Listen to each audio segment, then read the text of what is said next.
It is the date set in, like, code is very clear that the general election is held on this date. The primary is held on this date, and any special elections, the date is called for in the writ of the special election. All right, well, this meeting is being recorded and will be available on our website within 24 hours of the meeting. I call this meeting of the Arlington Electoral Board to order on July 9th, 2024 at 6 p.m. And I move that the minutes from the June 24th, 2024 meeting be approved. We have Second. Sorry. Okay, has everybody had adequate opportunity to take a look at those? All right, all in favor, say aye. Aye. Any opposed?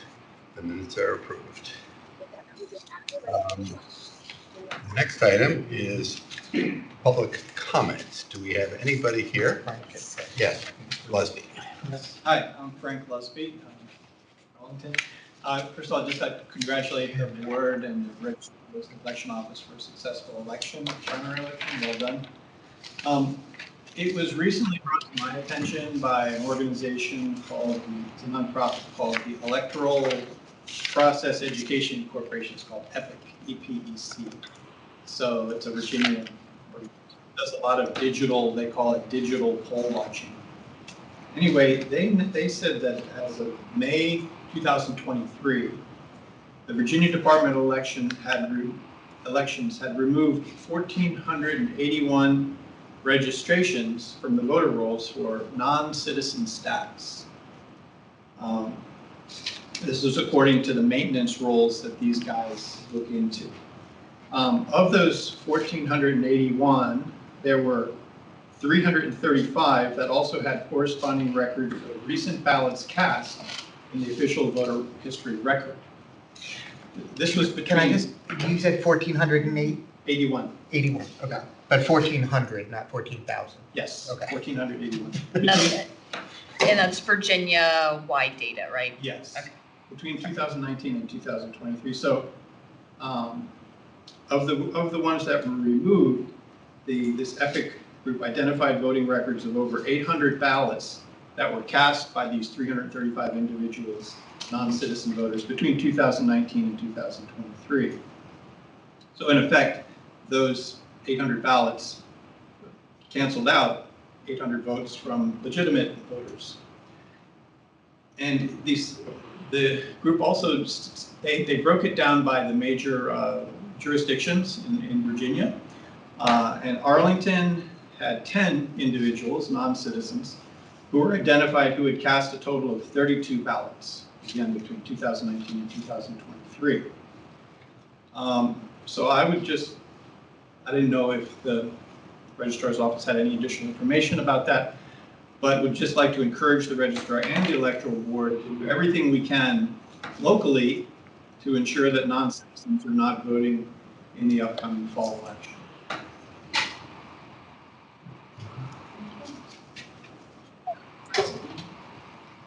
Okay, so we've had reports of people online saying that they can't hear. We did do a test, and it is, maybe we need to type that in the chat, that Steve might want to test his audio.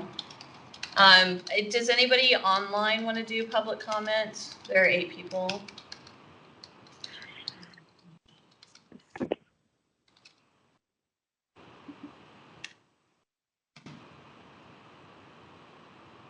I think they heard your question. Oh, I'm assuming Steve has now heard. Yes. He said no. Okay. I think we'll go with dialed in. Okay. Perfect, Steve. Thank you. Okay. Can I make a motion to add an agenda item? Please. I'd like to make a motion to add a voting hours to the agenda. All right, I second the motion. Can you explain how you would? Where should we put it? That's a good question. How about we put it after item 5? Just so before after, closed session? Yeah. All right, all in favor of adding that item, say aye. Aye. All right, we'll include that as item number 5. The next, unless, John, do you have any public comments you'd like to make? I do not, thank you. Okay. Next item is the post-election report, which I think Gretchen will be presenting. Yeah. So this is our report that we prepare after every election since 2019. It is available on our website. Is that correct? Yeah. So on our website, you can download a copy of it if you're online. Some quick highlights. In the Democratic primary, 12% of active voters participated. 55% voted on election day, 21%, sorry, there's a typo there, sorry, you're fine. 21% voted during early voting and 24% voted by mail. And then with the Republican primary, it was 1.5% of active voters participating, with the majority 64 voting on election day, 12% voting during early voting, and 24% voting by mail. There are no other fascinating data points from this election, really. It was a pretty smooth process from our end. And how did the turnout compare to the last similar primary election? If there was such an election? So on page 2 of the report, we do a historical comparison. So we did have quite a bit of data for Democratic primaries with only county board being on the office or on the ballot. So we had 2020, we had a special election for county board, and you can see it's slightly lower than that. And that 2020 election was a special, it was not a primary election. And then in 2018, you can see that it was higher with, we only did 8% turnout in 2018 for that Democratic primary for county board only. In terms of the Republican primary, it's a little bit lower than. Gretchen, can I just make a note? Yeah. I don't know if you would personally attribute, but I will note that between 2018 and the July 2020 special, you'll notice that total before election skyrockets because all of the new provisions kind of came in. So no excuse absentee. There was a lot more like early voting that was happening in July. So the opportunity. Yeah, so if you'll notice in the report, it says no excuse absentee voting, aka early voting, and no excuse by mail voting was introduced in the November 2020 election, which did increase the number of people choosing to vote before election day. So for the Republican primary, the historical comparisons that we looked at were the 2020 Senate primary and 2012 Senate primary.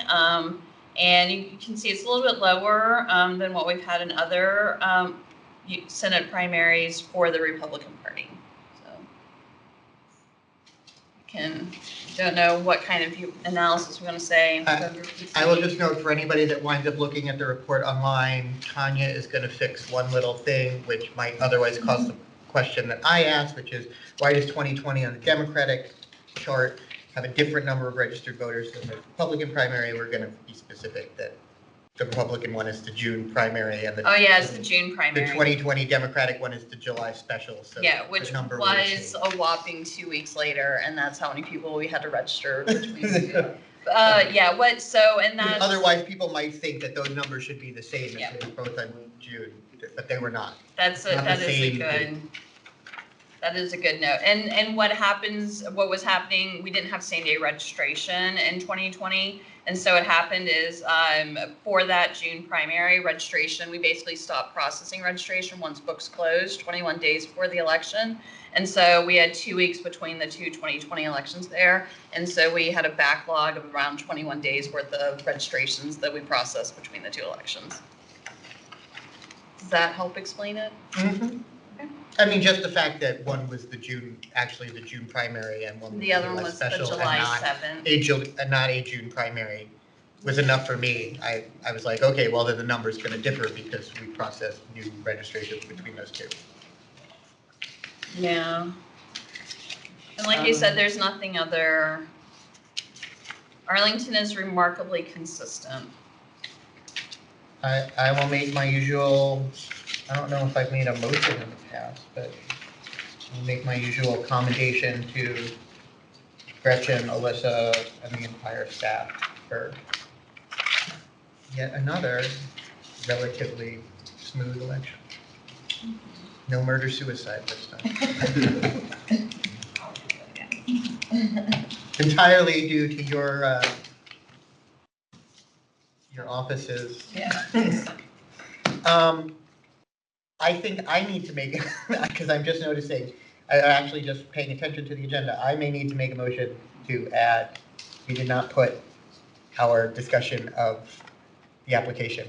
Mhm. And so I think we could do that after early voting, so a new 5B, I guess, since early voting is 5A, to add as a 5B, the report and follow-up items from the May 20th resolution on party affiliation.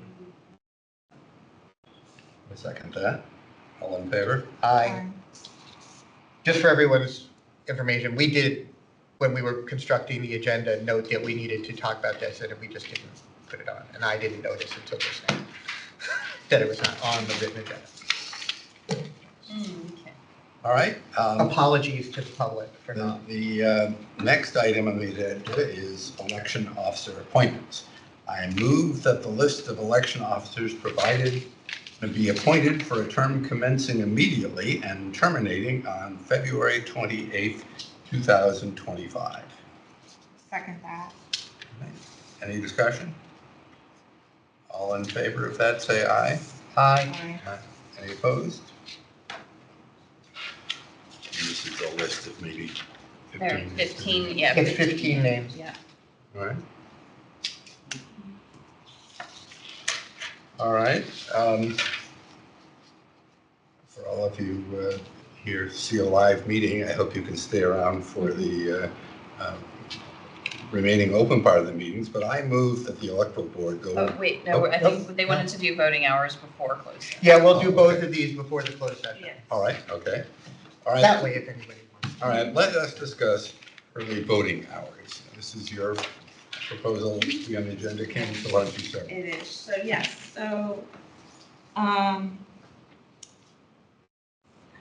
okay, so my understanding, Gretchen, is that the county board is going to be advertising the locations per the 60 days Yep. notice that they need to give.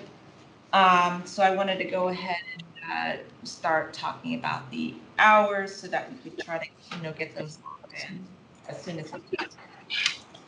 Yes, so I believe the ad runs tomorrow, but public notice has already been posted down the hall.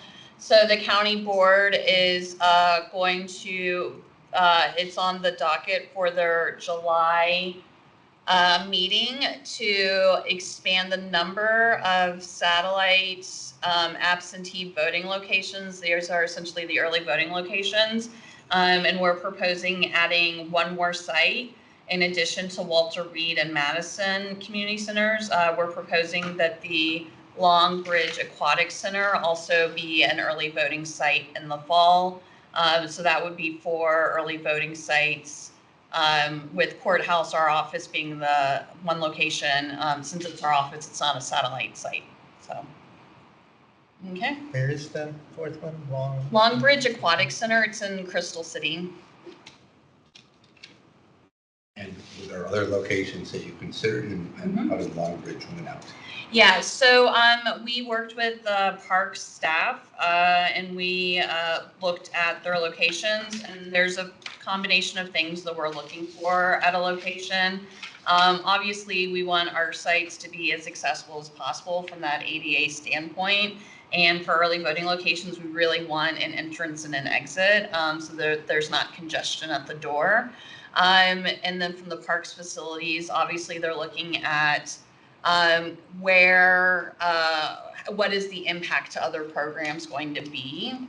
And so we did visits to Arlington Mill, Lover Run, and we didn't visit Langston Brown, but it was also considered because it was a site in 2020.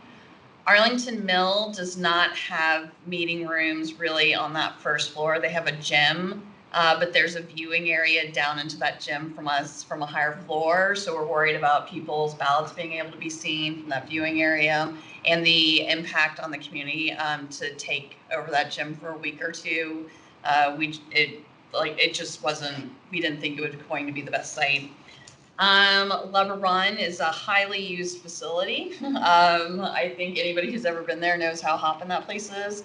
And we just didn't think the impact to the other things going on in that would be the best use of county facilities. Lover Run is actually, Langston Brown is actually a shared facility with Arlington Public Schools. The reason that we were able to use it in 2020 was obviously it was COVID and students were not going to in-person school. So it made that facility available to us during that time frame. We try whenever possible to not co-locate voting with students, just because like school buses can really jam up a location for that 30 minutes that school bus pickup and drop off is going on. So there are things like that that just make co-locating with the school that's actually in session a little complicated. So ultimately, it was a kind of a combined decision where it was Parks, County Manager's Office, and we just didn't think we could make any one of those locations work. So the Aquatic Center has a big, beautiful meeting room on the first floor with an entrance and an exit in a gigantic surface parking lot, which are two things that we find highly attractive. So. Did we consider the zip codes of early voters to see where most of them come from? No. We did not look at where, Arlington's not that big. Now, I recall that We have 13 zip codes, so I don't know, one of the difficulties that you have encountered in the past is that this particular early voting location, at least on very busy presidential elections, the entire building gets jammed up because of early voters. Yep. And that perhaps, my thought was perhaps to have a spot that would be kind of the alternative to here, and therefore would presumably be fairly close to here. Were there any possible locations that were Central Library, for example? I know. No, Central, so I, as a voter, would love Central Library. As somebody who also has to make use of that auditorium for election officer training in the month of October, I would hate myself for taking over that auditorium for the entire month of October. So like I said, there are really good locations. It's just the impact because some of these rooms, they are revenue generating for the organization as well, for the county. So in terms of for an alternative site to this building, our office is located here, and our office has to be an early voting location. There's no way and there's no place close enough. I know in 2020 we used space that was in the next building over, but there's no really, that space is now an orthodontist. It's not a vacant space anymore. And so there are no vacant ground floor locations. And despite my request to move our office to a ground floor location with a nice surface parking lot, those requests have not gone very far with the county. So. This additional location at Long Branch, would it be similar to Madison and Walter Reed in terms of being kind of the limited hours, or would you have a second site that it's open as often as the location here? So that's the conversation for today, is what do we want the hours of the 3 satellite locations to be? And my recommendation was going to be to have the Aquatic Center mirror the hours of this location. And the reason for that, so be open the full 45 days, and whatever the hours are for this office, that would be the same hours for the Aquatic Center. The reason for that is because this site in 2020, when I looked back at the data, realistically, this room has a capacity of a max of 1,200 voters a day. There's just only so many voters that I can push through this room in a day, and that's a very hectic day. In 2020, once again, it was the pandemic, but that's the only real election we have to compare data to. But we almost every single day, this site in 2020 did over 1,000 voters. The peak was we did 1,700 voters one day, and we did over 1,400 voters the first day alone. So anything we can do to pull some traffic off of this location is just going to make it a more pleasant experience for everyone and everybody trying to vote. And maybe one suggestion would be to say, even though by law we're required to make this a satellite, if you want to have shorter waiting times, you might consider longer. Yeah, because I know it seems a little out of the way, but it is still metro accessible. It's a walk from the metro, but that it does have a really big parking lot. Will there be a Dropbox? No. Well, every location has a Dropbox, an internal Dropbox. When they're open, you No, drop but the I ballot. mean, we won't be picking up. Anyway, so that would be, so that's my recommendation. So Longbridge is going to be the advertised location. The county board will most likely approve it or not approve it at their July meeting. And then the other sites are still Madison and Walter Reed. My recommendation for opening up Madison and Walter Reed is if we forward to October. So we have to do a little bit of a backwards calendar. So November 5th is the week after that. So the last Saturday early voting is open is November 2nd. Early voting does have to conclude by November 2nd in Virginia. The voter registration deadline is the 15th. So I would like to not open up the additional sites until after the voter registration deadline, simply because there is a procedural change when you're running an early voting site while registration is open, and then when it closes, there's a different set of procedures involved. And it's just easier to teach people on one set of procedures rather than two sets of procedures. So if somebody comes here before Yep. it closes and they said, I'm not registered yet, that's not considered same-day registration? It's not considered same-day registration. They can register, and they actually go into a 5-day absentee waiting period where they could vote a provisional ballot that day, but they couldn't vote absentee until 5 days after the date they registered. It's one of those weird Virginia law issues. Will all three of the remote sites be served either by Metro Bus or ARC Bus? I don't know what the status of Madison's art bus is. So I know that they are reducing. The only thing I know about Madison's art bus service is that it is in the process of being reduced, because I've heard people upset about that. So, But Walter Reed is on a major corridor. Langston Brown, sorry, not Langston Brown. Longbridge is, my understanding is there is a shuttle bus even from the metro. I don't know. Yeah, we'd have to. Yeah.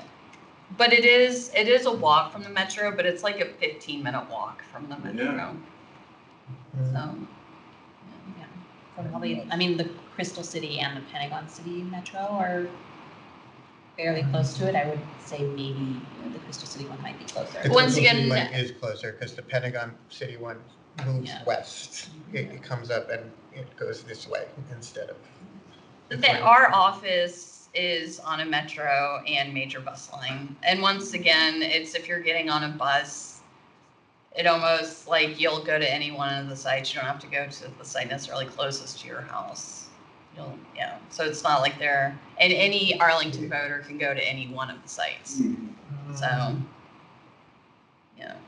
But the question at hand is really not about sites today. It's about hours of the sites that have been proposed. And I'm sorry, what hours were you proposing? So my recommendation would be we could start as early as October 16th. Once again, we tend to open the sites from 2 to 7. That has worked for us in the past. So it would be 2 to 7, and that Monday through Thursday We do close at 5 on Friday. There's always the option to stay open till 7 because that Friday afternoon is the popular time for people to vote. Saturdays, we do 9 to 5, and then Sundays, we're doing like 12 to 4 or 11 to 4. So those, yeah, but, so it's within that time frame. Well, we are obviously still waiting for county board approval for Yep. this, so I would perhaps entertain a motion that it is the sense of the board that the hours and the locations that you have proposed sound reasonable, and we would urge the advertising of those locations if and when we get approval from the board. Is that an appropriate thing for us? It was the idea that we start on the 16th? Yeah. Okay. And At that Madison would, and Walter Reed, the other. yeah, and so that would be open for 3 Saturdays and 2 Sundays. And we can pass this around. Those are roughly the hours. So Monday through Thursday, 2 to 7, Friday, 2 to 5, Saturday, 9 to 5, Sunday, 11 to 4. They can be amended. Yes, I know, we haven't voted on the motion yet. Is there a second? I'll second.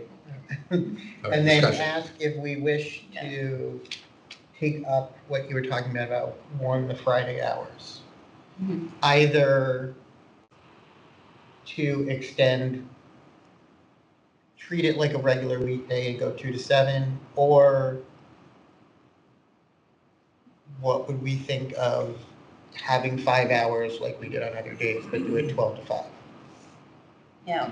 And from our perspective. That was a question, not just a statement. Yeah, no, that's fair.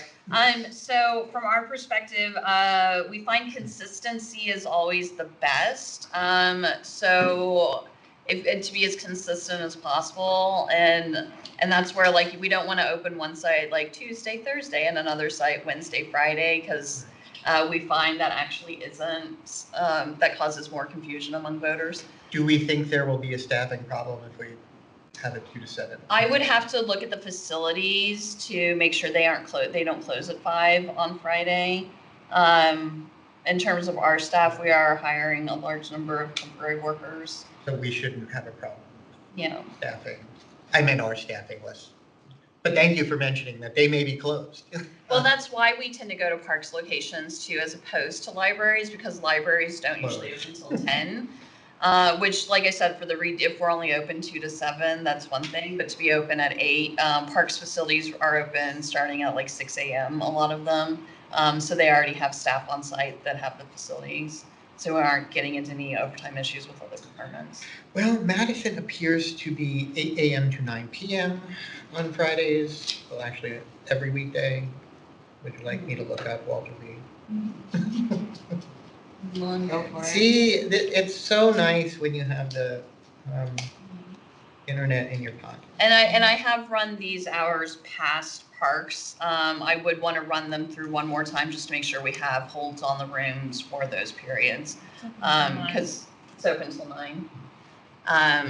Yeah, and the reason, so I have seen Friday, ironically, that Friday, it always used to be the last Saturday was our busiest day, but now it's actually the Friday before the last Saturday. So starting at around 3 o'clock in the afternoon on Friday, anyone and everyone, I think, is coming to vote. And it's been one of our busiest time periods. It's that last Friday in that afternoon time period. The last 2 general elections. So have been I would, like that. well, I have another question before I do an amendment. The normal hours for this office are what, 8 8 to to 5. 5?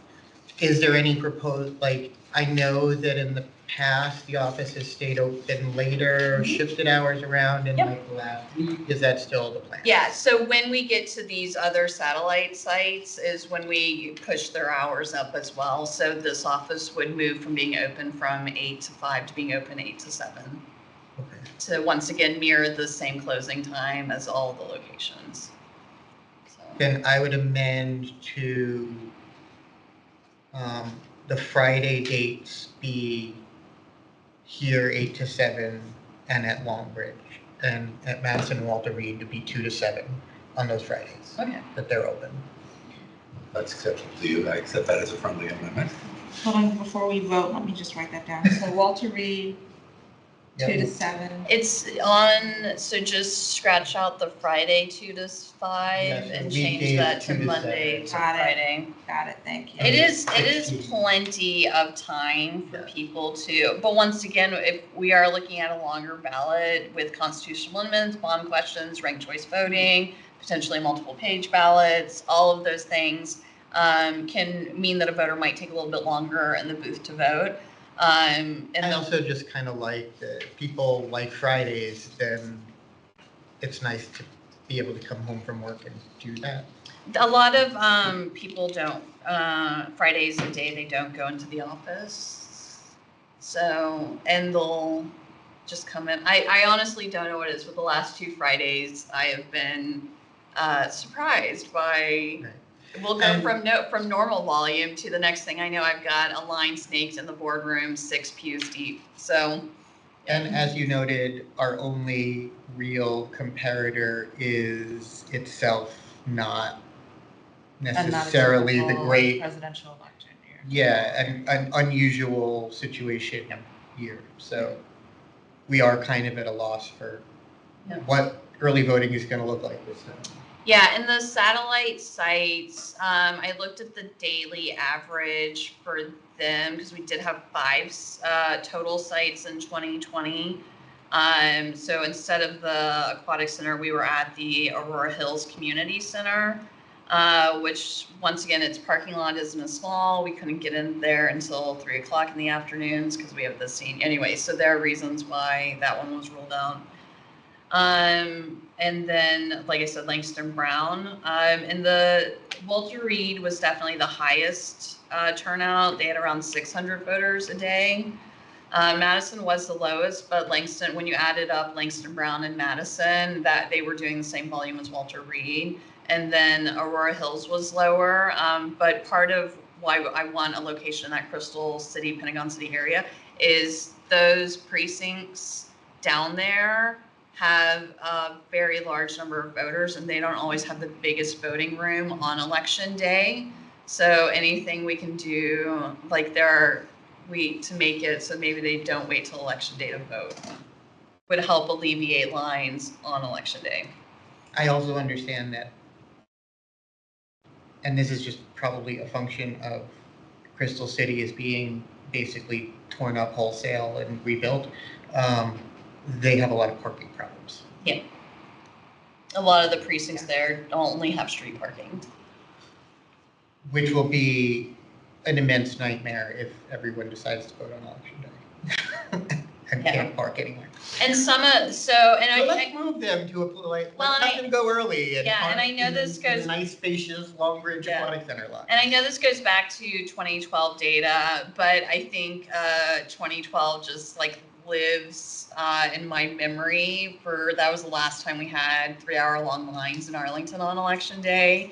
And the locations that had those line lengths, Walter Reed Community Center was one that had a long line, but it was precincts 150, Crystal Plaza had a really long line, 108 had that's the River House buildings down there, had a really long line. And so, and like all of our 121 had something like, in the primary in 2016 had 250 people show up to vote in the last 20 minutes the polling place was open. That's just how big it was and how many people were streaming off the metro to come in and vote. So there's a lot of people down in that Crystal City, Pentagon City area. So And they're just building more housing, so they are building more. it has apartments. only gotten more dense crowded than it since was 4 years 2012. ago. And we've only added really one polling location down there since 2012. And that's the Mech Park facility, which has close to 4,000 voters in it alone. Right. As somebody who used to work down there. Anyway. Everything that they're tearing up and replacing, almost, it winds up being, I mean, right next to the building that Bloomberg was in, they tore down 2 office buildings to put up 2 apartment buildings. Yeah.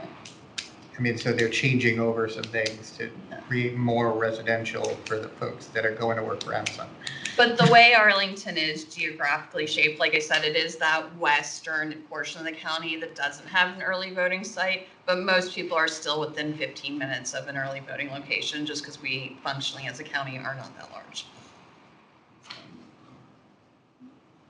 All right, well, the motion on the floor, as amended by Dominic, is that it should be the sense of the electoral board that we go ahead with early voting location and hours along the lines described by Gretchen, with the exception that we would be expanding the hours on the final Friday in order to accommodate. Oh, I meant all the Fridays, not just the final Friday. Sorry. Yeah, the Friday, starting the 18th, 25th. Right, so the 18th to 25th and the 1st. Okay, Those that three. is fine. Okay. And all in favor of that being the sense of the board, say aye. Aye. Aye. Any opposed? All right. I will go confirm these locations with Parks one last time, and then once we have the sign off from Parks and the final approval from the county board on that final location, we will post notice on our website, thereby making it official. All right. Good question, Gretchen. Do you have an idea of the cost of the additional early voting site? Yes, I don't at my fingertips, but I have a cost calculator for all the sites. And the fiscal impact of adding an early voting site is included in the board report that is available for that county board meeting. So it has, yes. Estimates. Yeah. And the funds were approved as a part of our board process last year, our budget process last year. So. All right, one of the items that we took up at the last board meeting was, what do we do about the fact that election officers, by Virginia law, were supposed to have an equal number of Republicans and Democrats, and if practical, if there aren't enough Republican people or Republican affiliated or Democratic affiliated officials, we can, if practical, we can have as many as 1/3 who are not affiliated with either party. And of course, given the large number of election officers that we need, we're nowhere near having 2/3 of the people being affiliated with a political party. One of the things that perhaps is a impediment to having more is that people who want to sign up to be election officers are referred to the form that the state comes up with that doesn't say anything about affiliating with a party. And so we discussed perhaps having our own Arlington form that would give people that opportunity. And since the last meeting, we've had people on the board have kind of circulated their own versions of what this should say. And I think on the one hand, there is, sure, at least I do, that there is a means by which people who are applying can know that there's a reason why they should go through the somewhat strenuous process of being investigated by the local party and nominated by the party. On the other hand, we don't want it to be that people who wish to remain unaffiliated with any party somehow feel threatened and do not be able to be appointed as election officers that were appointed for the first time. And so coming up with language that fulfills both of those things has been one of the things that we've been looking at. I know that Fairfax County has some language that I thought was pretty good. And I gather, Alyssa, that you kind of did the first draft of putting this together. And I'm wondering if maybe you can explain your thoughts in what you thought are appropriate for the form that we have, and perhaps why not to have some of the material that was in the Fairfax. Sure. So I feel like, did Dominic help with this? I was gonna say Dominic, help Okay, with it. sorry. And Dave, I think Dominic is. And I don't mean to put you on the spot if you No, don't. it's okay. I can talk a little bit about it. Dominic is definitely more familiar with the Fairfax form. I am more familiar with the Alexandria form, having come from there. I think that being where we are, there's a lot of officers who cannot affiliate due to the interpretation of the Hatch Act that the legal counsel of their department, where they work in the federal government, as many local people do, precludes them from declaring a party. So it's particularly important for our location that we make it clear that they're not required to affiliate by party. I also think that there is an amount of growing pains where transitioning from having very few affiliated officers to increasing affiliated officers may not always match with lines of what is and is not practicable being subjective, and making sure that officers who affiliate are given the opportunities that we are required to give them by law. So this seems to be the most straightforward method of ascertaining preference without creating a huge burden on the office at what is often the most busy time, because we often get a lot of these applications when people are thinking about elections, which is like the day before the election. So having it be the way that this is phrased is a system that can be set up almost completely automated, which is, I think, important for continued use and practicability for the office. I think it's important for us to have some kind of form. Now, one of the issues has been, number one, is it really if a person is interested in being affiliated, do they benefit from affiliating, or is it possible that would hurt them from being affiliated in terms of their ability to be assigned to the polls? And number two, is it our role as the election board to let people know that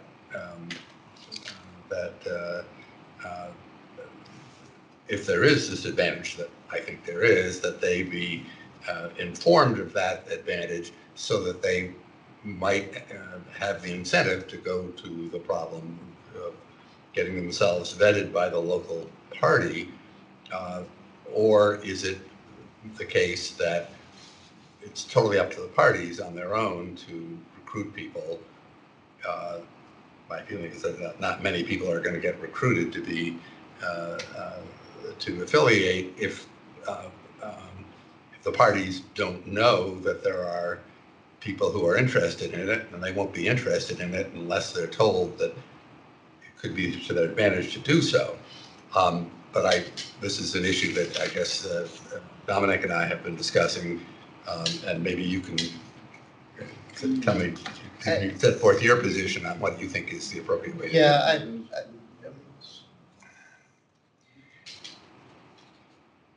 I agree, we need we should have the question. We should facilitate as best we can. Alyssa's point about automation is we should be able to set it up that once both parties provide whatever email address they would like this information to go to, the system will fire off an email whenever somebody submits an application with their party selected in this little box, which basically takes all the record, the sort of manualness out of Alyssa or Gretchen having to send you guys stuff, or when are we going to have the first of every month, that all of that systemic thing, it'll come as sort of a natural flow as people come in, and you will be able to do what you do and return the information. I think what we have to decide is what the language looks like. I will ask Alyssa a technical question, which I think I know the answer to, but I'll ask anyway. Can we add links in that form? Yes. Okay. So perhaps one good thing to do would be to provide maybe in a little parenthetical, I know we may have had this somewhere else. The email that we first sent out. Yes. Just basically see code section and provide a link to code section 24.2115. for those people that's just a thought as we were sitting here. In terms of benefits, and I think my opinion on benefits is I don't know that even the three of us, let alone the general public, would agree whether there are benefits and what the benefits are. Some of what, to let everyone else know, some of what Rich and I have discussed is some differences of interpretation of the code section involved. I think there is a situation in which affiliation could harm somebody's ability to work. And that is if the two parties have a fairly significant disparity. I don't know what the exact number would have to be. I'd have to sort of sit down and do math, and I'm not a math person. But section 24.2, 115 does not, I know if practicable is thrown around a lot in the code section. I agree. It's all over the place. It's all over the place in the opinion of the Attorney General from last year. It's all over I don't know if it's quite as prominent in the 2006 opinion. Both of those are linked in the memo that I included with the motion in May. It's on the website under the May minutes. You'll see the memo on party affiliation has links to both of these. The code itself does not say if practicable in the part that talks about parity. It says that the number of officers of each party shall be the same, shall be equal in a precinct with even number of election officers, and shall differ by no more than one in precincts with odd numbers of officers. I don't think that gives us a lot of discretion to say that if we have a precinct with 12 people, that somehow that should be read to say that each party is entitled to 6 people, and if party A has enough people to put 6 there, but party B only has enough people to put 2 there, then we can put 6 of one and 2 of the other. I think we have to put 2 of each and fill in the rest with the unaffiliated. The unaffiliated part does say, if practicable, no more than 1/3 of the officers should be unaffiliated. This is the dispute. It's a legal dispute in a sense over the interpretation. Yes, you put 2 lawyers on the board, we're gonna have a slight Which is dispute. why I was looking so forward to this discussion today. As I said to Rich, I don't think his reading, which is that we have more discretion to allow the larger party to have more people at the precinct if it's feasible to do so, is unreasonable. I just don't think it's the best reading, which leads me to the conclusion that we shouldn't talk about it in the question, because I don't know that it is universally true. Now, right this minute, it is in fact true.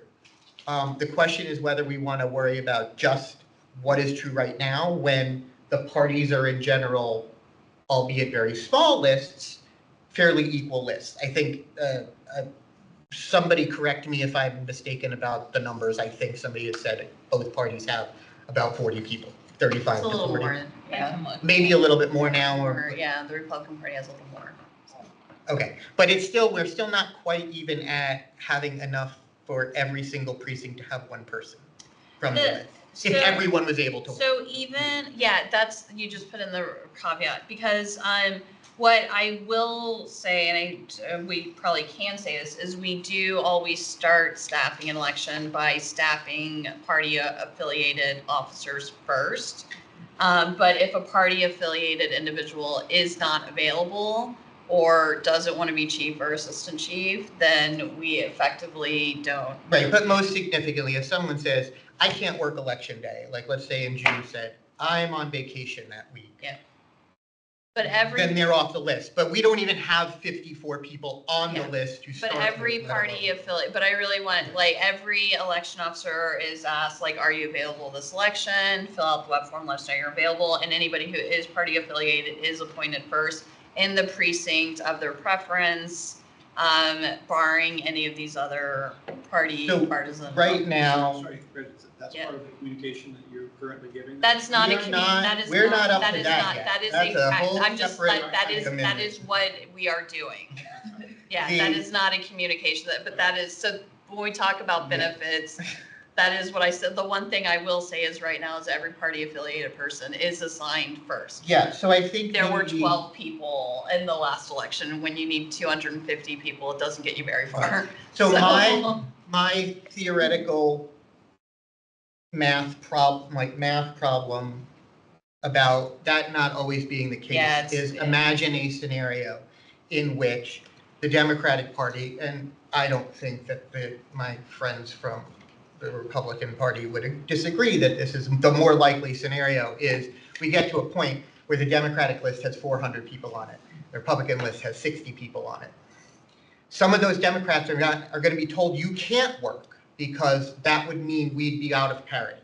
You'd have three Democrats and one Republican at precincts, and that's not allowed by the code. And that's where we disagree as a code. So Could be considered just, almost like unaffiliated.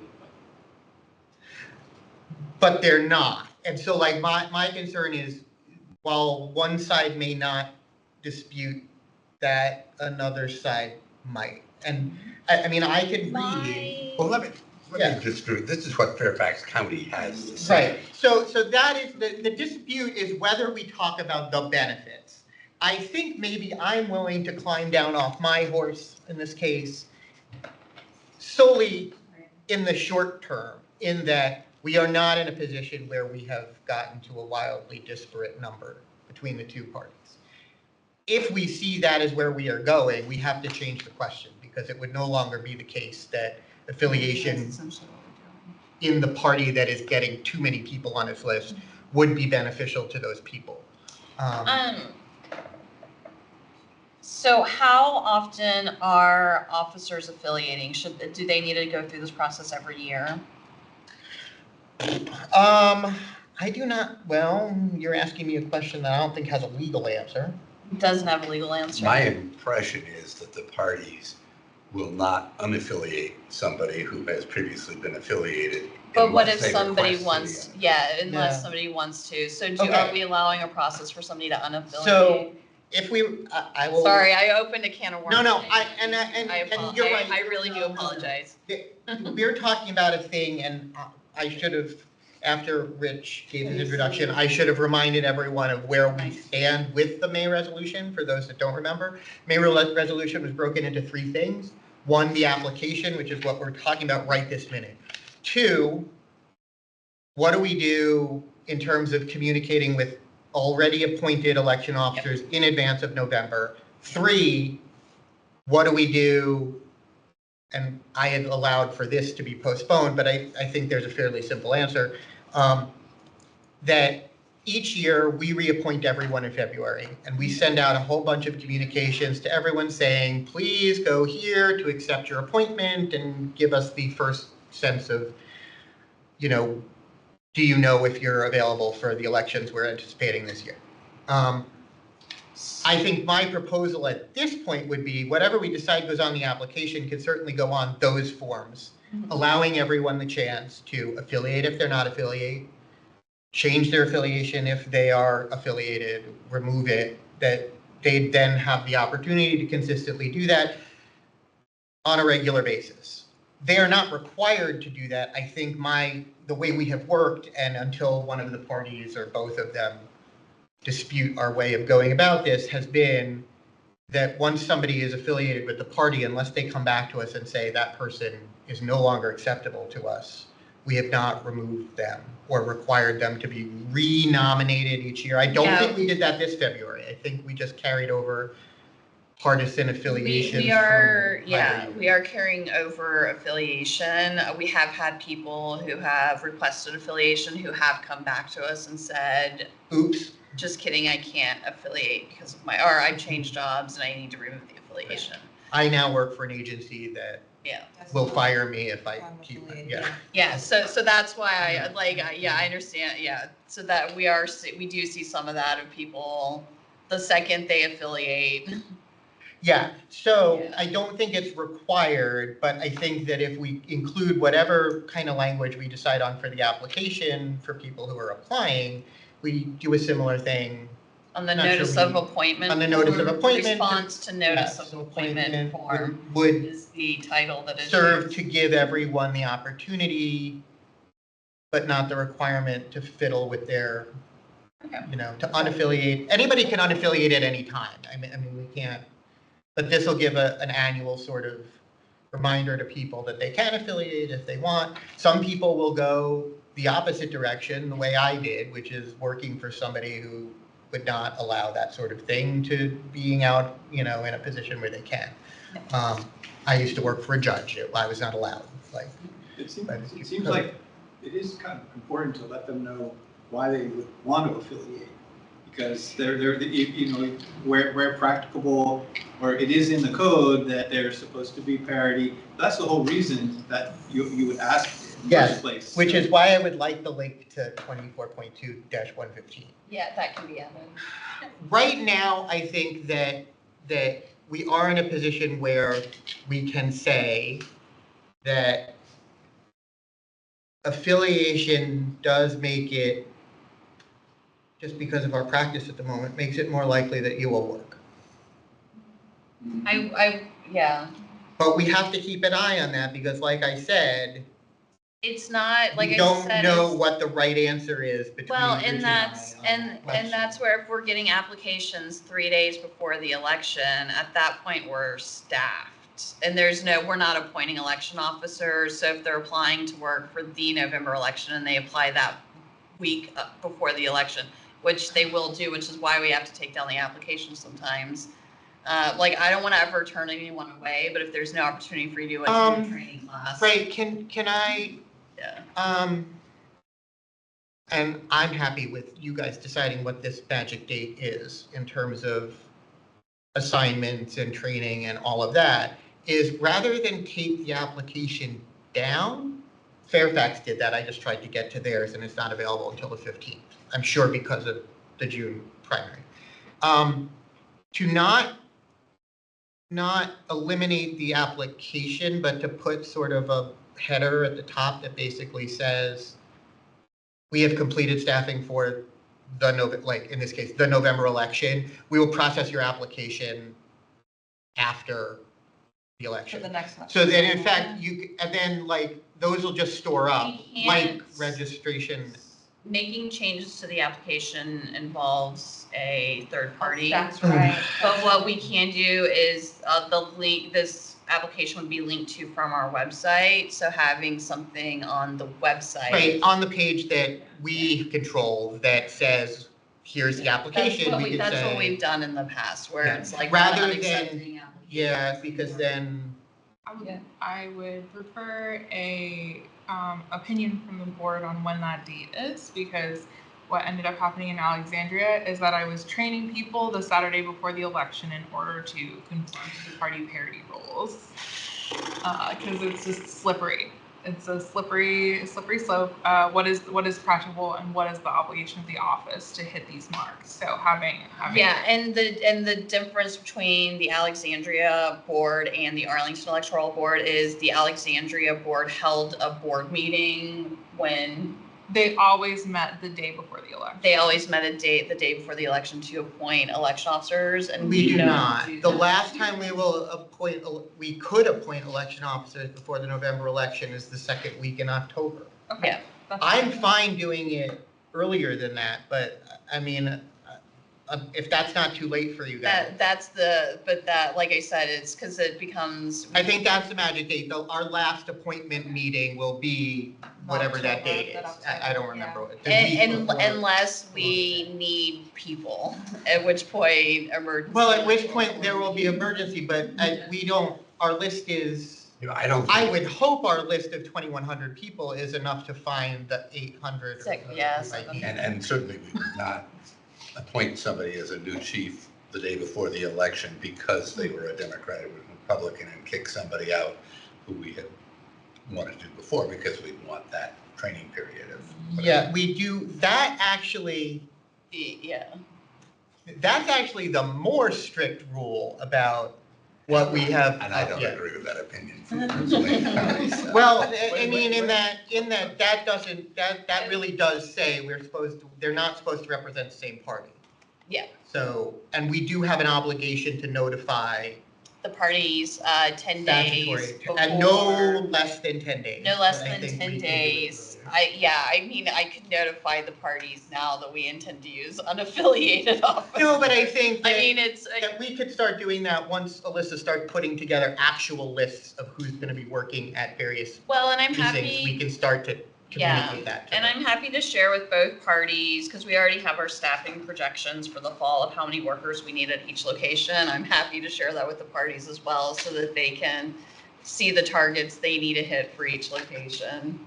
If the board would think that would be helpful for the parties. I don't think they're going Okay. to reach those. I mean, What would be the last date? Well, I guess there's two things, when you would accept new officers of election, and then when existing officers of election could affiliate, and then. So the accepting new applications is that the electoral board needs to appoint them. So the last meeting before the election is that October board meeting. I don't have the date in front of me.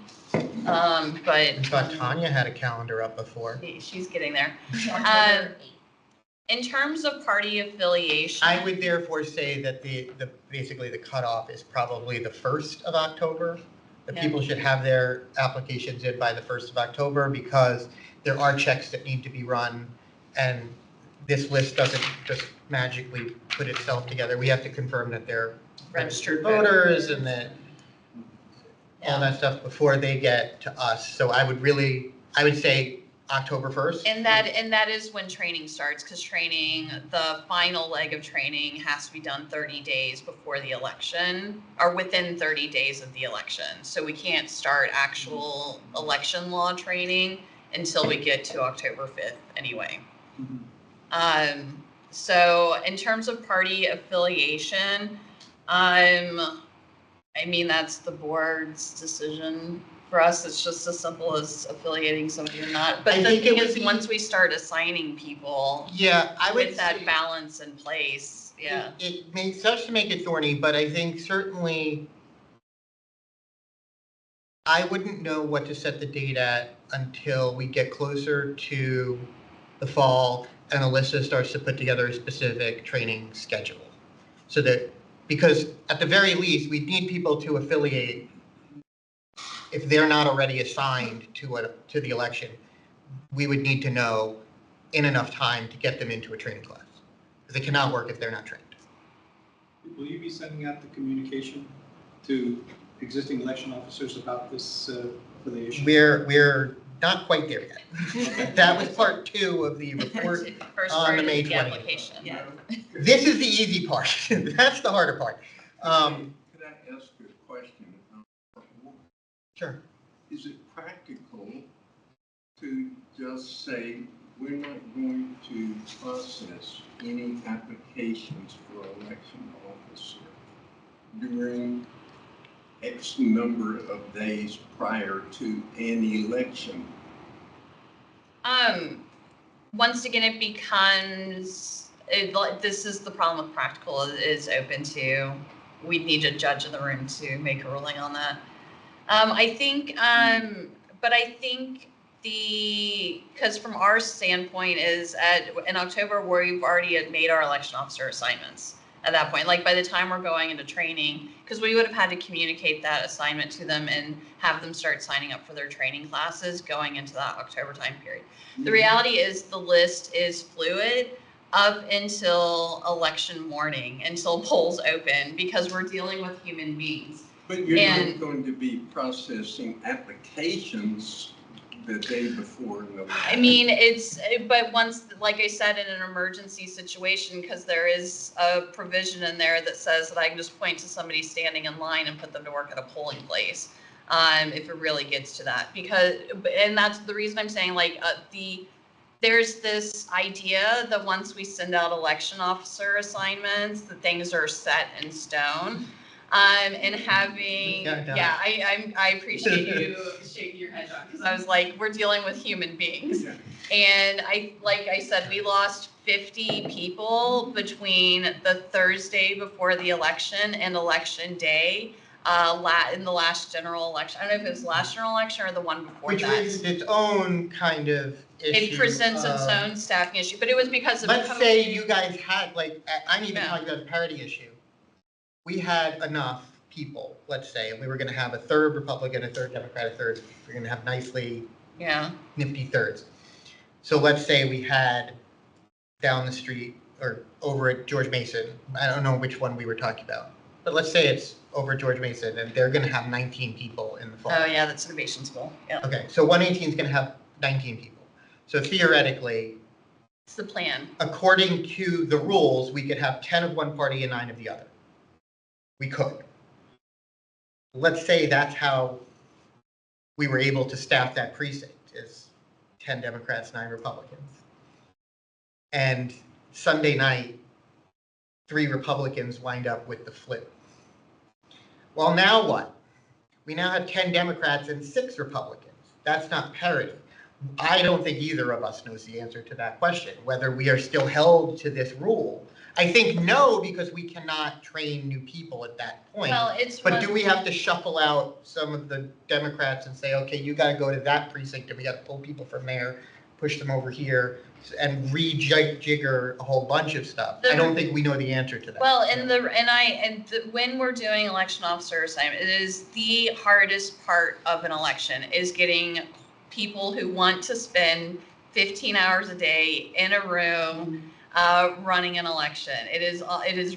We don't have, I mean, we're lucky that we have enough, Elementary school but we are papers. not, but it's not like we are having an overboard of people who really are pushing to work the polls once they understand the true requirements that they have to be there at 5 a.m. So, and that's where, like, there will be days where every person you add to a precinct, you have somebody else from that precinct drop out. Where you might have 10 people that you've added and 10 people drop out in a day or in a week. And so like I said, this code envisions a process where the political parties provide us a list in February, and that is the list of officers that we have for the year to work from. And that just isn't that's not how I don't know if that's how elections were ever run, but it certainly has been run like that. I did, thanks to Gretchen, who sent me a link to the Library of Virginia and historical codes. This provision and this particular part of the provision hasn't really changed in 100 years. In 1918, when they first when this kind of existed, I think they figured when it says not less than 3 competent citizens shall be appointed. In most precincts, there were 3 competent citizens, and that was enough to run an election. And that's really easy because then you've got 2 of one party and 1 of the other. And it's really easy to find that number of people, and it's really like, and now we're in a position where and for a county like Arlington, it has gotten bigger and much more complicated to keep all of these moving parts together. Yeah. This is all to go back to the whole question of benefits. I am happy to say that for right now, being affiliated with a party will in all likelihood make it more likely that you will work in November. Not in any particular position, but as I said, because I'm not sure that that is always the case, because we don't know the answer. It's not even in the right precinct, because sometimes we have to get that party affiliated person to move to a different precinct to fill a gap where a party, so they actually have a higher risk of potentially getting pulled to a different polling location. So. Now, the only other thing to keep in mind is that I gather the last time that we asked the question about affiliation, it led to some people thinking that their ability to keep working was being threatened. And so I think that a sentence that says that it's our policy that given how few we have, every affiliated election worker will get assigned somewhere, but at the same time, add a sentence that says, but to date, there have been so few that this would not really lead to other workers being cut out of a job, that most workers are going to be unaffiliated. Did you get all that? The question is, do we want to put that on the application? There's a recording. There's a recording, Rich. But also, we'll go back to the video. We'll replay the video. Can I ask a question? Actually, I'm going to ask. Would you like to participate? I would love to. So my question is, I mean, for that statement, Rich, it doesn't make sense to me to put that on the application itself. But in the notice that would go out, it makes a lot, because that's where you're kind of getting into the meat and the potatoes and the description of, okay, this is what you're gonna be doing, this, you gotta do training, you gotta do this, and you gotta do this, and if you wanna affiliate, this is, get in touch with your parties, and, that would be the place to put something like that. On the response to notice of appointment? Yes. Okay. Yeah, and perhaps we can discuss this because this sort of leads naturally into part 2, which is the communication to current officers in anticipation of November. I will introduce this because I did talk about this with Alyssa when I was in the office last week, talking about this language. Some people are probably aware, one of these sorts of communications went out in the beginning of 2023 that basically said, here's the code section, party Contact your affiliation, contact your party, here's the information for how to contact your parties. I personally heard people at training for elections that year, with a note of panic in their voice, ask if they were going to be forced to affiliate. And so my one thing was, and I have it, we put it in the application provision. I think that the sentence does work fairly well, at least as an application point. It may work as in other contexts, which is that affiliation with a party is not required to be appointed as an election officer or to be selected to staff an election, which I think is a true statement. I mean, particularly if we're going to add certain things about whether it's more likely or not, but for an application, I think we can say you don't have to affiliate in order to be appointed. So don't I know Rich and I also had a discussion about whether that feels like it discourages people. It was considered and added with a definite purpose and in response to an actual. And I have no problem with that sentence, so long as we also have a sentence that says that the current practice is that you will get an appointment if you affiliate. Yes. So in terms of the communication, Alyssa presented an option that I had considered in May. I wasn't really thinking about it, so it's not in my memo. And one that may be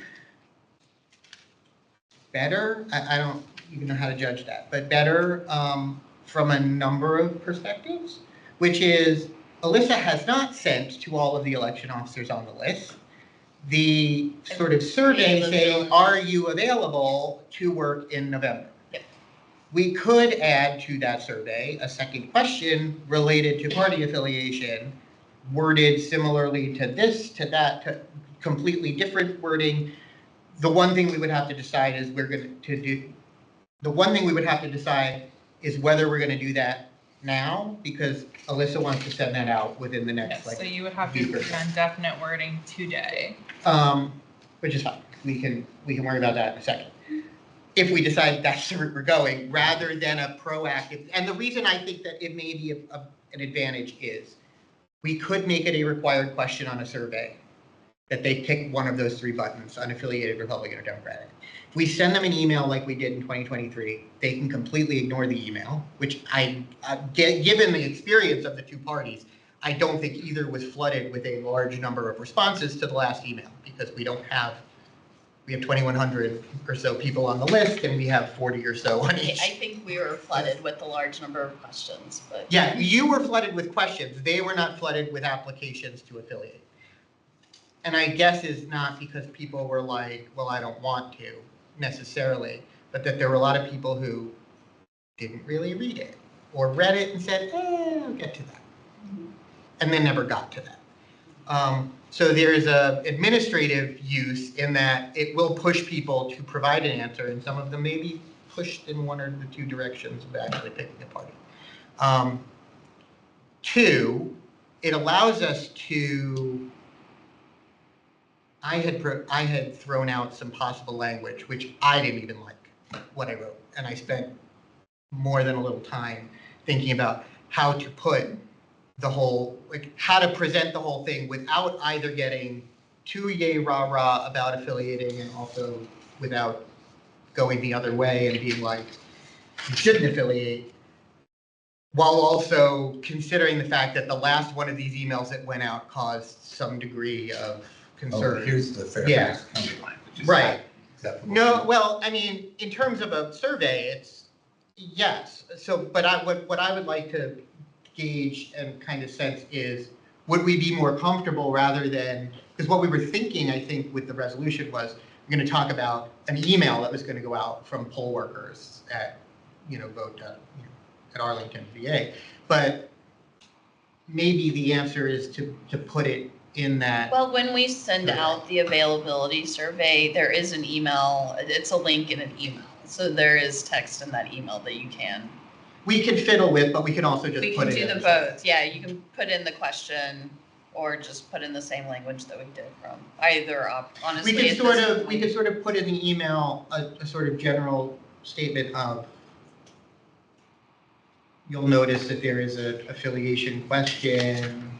Please see, Can you hear you that? know, because one of the things that I was getting into was, You're the only one. and I don't know if I wanted to do this, it started to get into feel like we were providing too much information to people, was to kind of explain as quickly as possible without having it become a page-long thing, of saying why we were doing this and what the situation was, and basically like, well, the code says we are supposed to have parity, and we're trying to facilitate that, but we also don't want you to think that you have to affiliate, but also that there might be some benefits, and also we know that, some people might be concerned, and We just need to start assigning people and start plugging them into training. yes.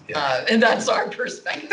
Right. We're like, we just really need people to say that they're available and interested in working. Right, so I mean, I was And then we getting can into a start whole getting bunch of them stuff where I into- was like, currently, we only have like 40 on each list, and so we don't anticipate there being a situation in the near future where we're gonna stop using unaffiliated people, to make sure that the unaffiliated people understood that we weren't telling them, you affiliate or die, in a sense, like, but, and I didn't love what I came up with. So Alyssa's option of a question on the survey that has to go out about availability, that's everyone's gonna have to kind of respond to, Right, so, became much more attractive. yeah, so then could this question from Fairfax be the question that's on the survey? Or Yeah. some wording of it, it doesn't need to be the exact wording, but some wording of it that, Yeah, unless you find some of the wording objectionable. Read that. Sure. Election officers perform nonpartisan duties. Residents of Virginia do not register by party to vote, but the Code of Virginia appears that's a link probably to 24.2-115, requires us to consider party affiliation in assigning election officers and to try to assign an equal number of officers of each party in each precinct. Fair enough, Sully. Unaffiliated officers are assigned after party affiliated officers. And I like that, except I would change that last sentence rather than, that last sentence is going to cause the kind of questions you had before. So the last sentence, instead of that, would be something to the effect that you do not need to be affiliated in order to be assigned to. Yeah, I think. So the last, maybe the last sentence here, affiliation with a We're- party is not appointed What or we had on the, like this last is sentence. not Just swap appointed. out this last- I Sure. put in this as an election officer. Yeah, but, Right, so our part. I mean, if we want to say like, however, our current practice has been to assign all available affiliated officers to, Yeah. that sort of signals the benefit is that we assign all the affiliated officers. I mean, I don't think what the last sentence that Fairfax has is incorrect, but I don't What think we really Fairfax- focus on What it. Fairfax doesn't have in their sentence, correct me if I'm wrong, because I don't, they don't mention that your affiliation has to be approved by the party. No, they don't. Yeah, I would like for ours to include at least like this, Because if you that's select a also party. caused issues where people have contacted the party, but the So in party ours, it hasn't says, nominated them. um, So they think they're affiliated and they. affiliation with a party is not required to be appointed as an election officer. So instead of their last sentence, it would be affiliation with a party is not required to be appointed as an election officer or selected to staff an election. And then go to, if you select a party below, your name and email address. Because, yeah, another reason we have that sentence in there is another sort of legal ambiguity, which is, can we give email addresses and or phone numbers to the parties for the officers? This way we tell people, when you opt into this, you're allowing us to send name and email address to the parties so that they can do what they need to do and contact you if they need to Yeah, contact. and that's the legal opt-in language, so. So this sentence, if you select the party below, your name and email address will be forwarded to the selected party for their committee to approve your nomination. I think we want to include that or something akin to that because we want to make sure that they're opting in to email and. The party does not approve the nomination. Please don't use those words. You approve the affiliation. Yeah. No, but you nominate them. The party Yeah, is but nominating them. well, for the people that are already election officers, they're not really. But They're they're not. nominating them to be an But election officer. they're nominating them to represent their party as an officer of election. But I don't want to create. For the survey, it should be affiliation. The party is going to have a hand in whether they get to be an election officer. That's it. Yeah, it's the electoral board's ultimate decision over appointment. But it's that party, but it is the. I would just say change nomination to affiliation for now. Certainly on the survey that we're going to send out in a week. Those people are all already election officers. Yeah. We have the email. We have the email for the copy of the meeting. I assume it's the same one that we had in the 2020. Yeah. I mean, we'll double check. If Steve is still listening, I think the address we had from 2023 was for it to be sent to chair@arlingtondems.org. I can't remember what happens after the @ but it was the chair. No, I'll confirm with both party chairs, just to triple check, so. All right, how about this, then? I move that, since the immediate item is your letter that needs to get out, let's say, in the near future, I move that we include a paragraph in there that that offers to all returning election officers an opportunity to affiliate with one party or the other. We haven't worked out the final language, but that it would include, number one, an indication that in the normal course of events, people who affiliate will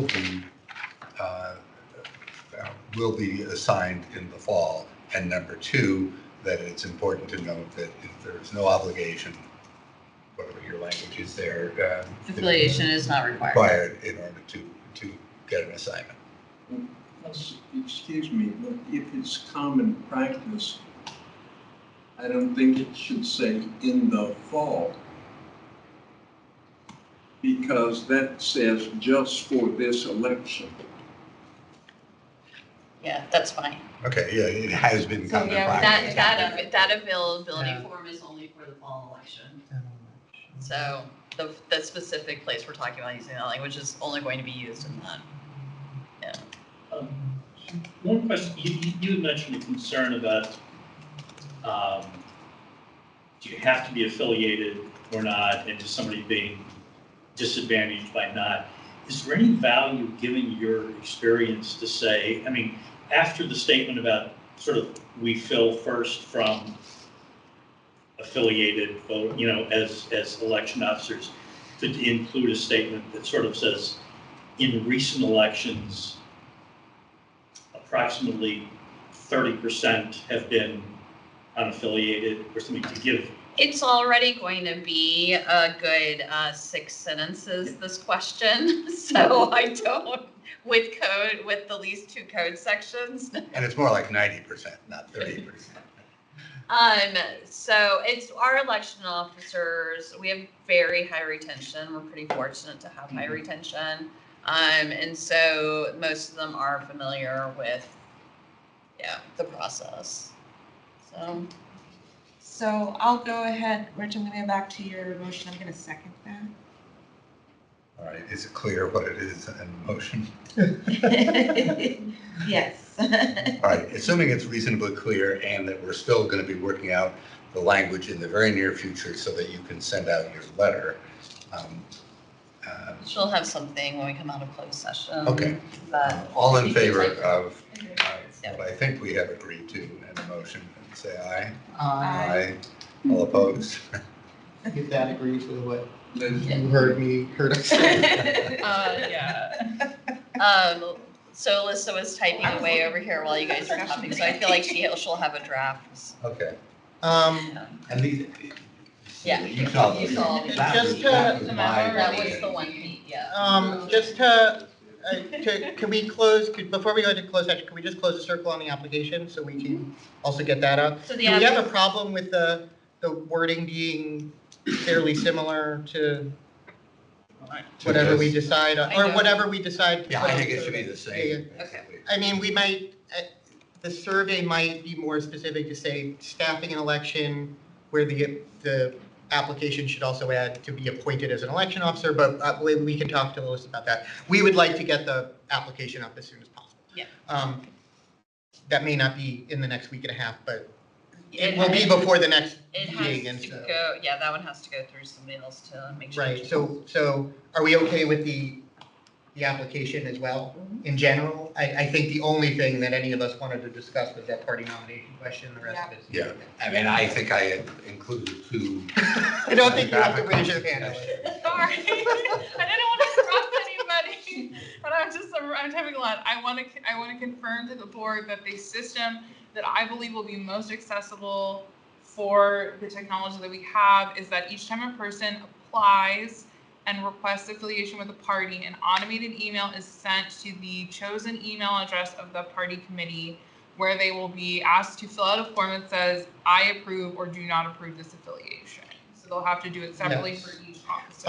Also, as a reminder, the resolution provides that we are going to continue to do things the way we have traditionally done them, which is if we get an application and we're ready, say we get an application between now and August, and we're ready to go ahead and appoint them as an officer, but the party has not responded about whether they're okay or not, we're going to appoint them as an unaffiliated officer. You can then just let the office know, and they will be moved over to the proper list. Yeah. We're not going to delay, because then we get into record keeping problems of who we got responses on, but this way we go through our process as smoothly as possible. You guys can take all the time you want with it. And the way the parties, it'll be a link in the email that takes you to a web form where you can choose if you approve or not, and that automatically updates the record on our end. So we're removing the administrative burden for I think us. we have found a nice way to facilitate this for you guys while also not creating Rich has to sign. Rich has to sign. Without creating a huge administrative burden for everyone. And hopefully it works. I mean, would be nice to have those lists get a little bigger so that not just like, you know, All right. we're hopelessly unable to comply with, like, to do anything. If we have discussed everything we need to discuss on this issue, I move that the electoral board go into closed session pursuant to State Code Section 2.2-3711-A for the purpose of discussing issues related to security. Can you give me that code section again, please? 2.2-3711-A. Thank you very much. All those in favor, say aye. Aye.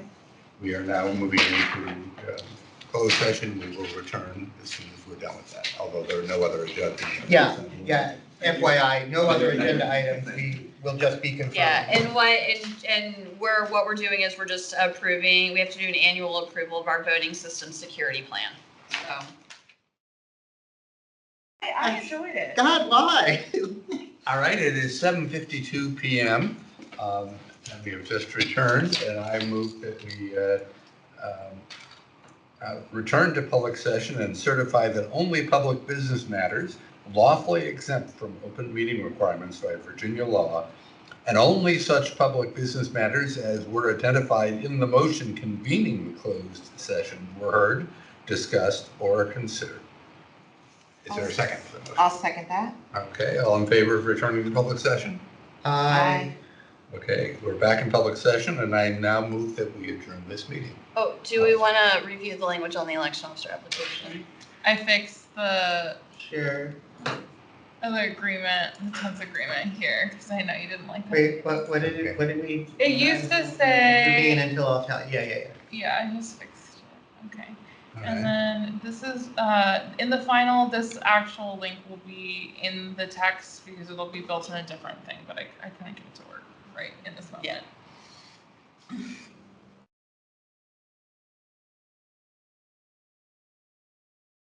All right, since the word in the code is practicable, maybe to assign to the extent practicable an equal number, just so that we're copying the words of the code. To assign, To the extent practicable.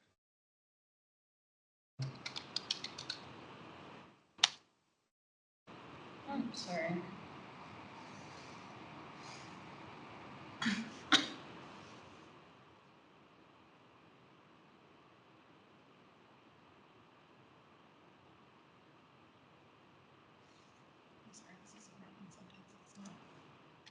Yeah, you can, however that. Or we could get rid of however and just start with affiliation. Yeah. Since we don't need it as a conjunctive phrase. All right, are we going to include something that says something about, that would suggest that we will, if you were affiliated? Yeah, I think after here, if we wanna, do we wanna phrase it the way? I think we said we weren't necessarily thrilled with Fairfax's wording about.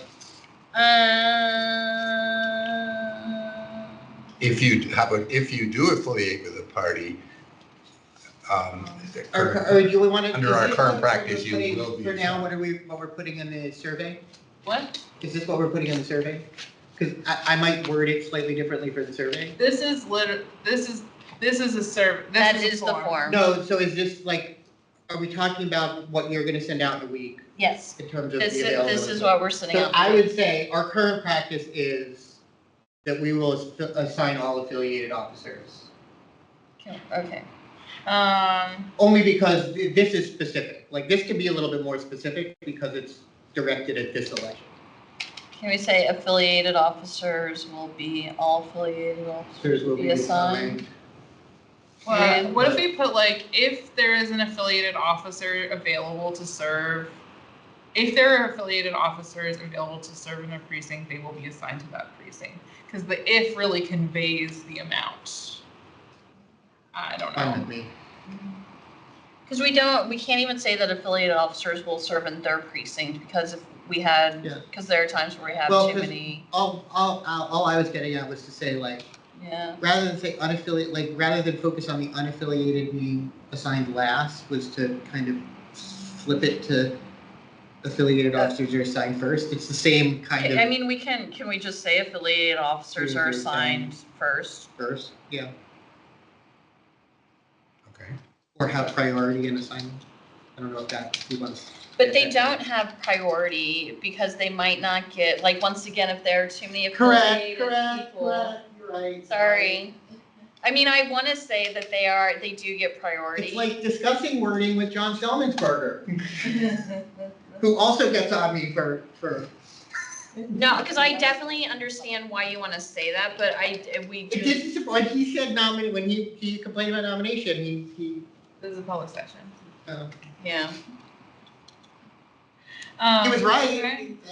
Yeah. Like, Okay, so, I don't think you can just end with first. no, yeah,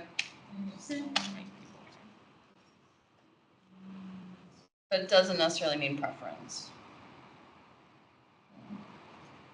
Yeah. that may be a good spot for a however, though. However, you affiliated officer.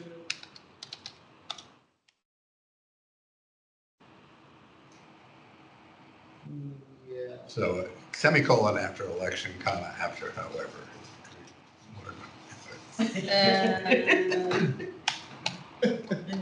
Now we're just grammar.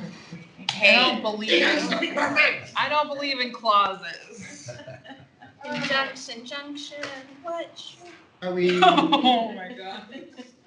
Anyway, thank you for all your. do we have Of course. while do we have any problem with this just being the language we put on the application form? I don't think that this is incorrect for the application. It's all true of the application process. I have no. Yeah, I think I'm fine with that. Okay, so there you have it, Alyssa. We're Okay, done.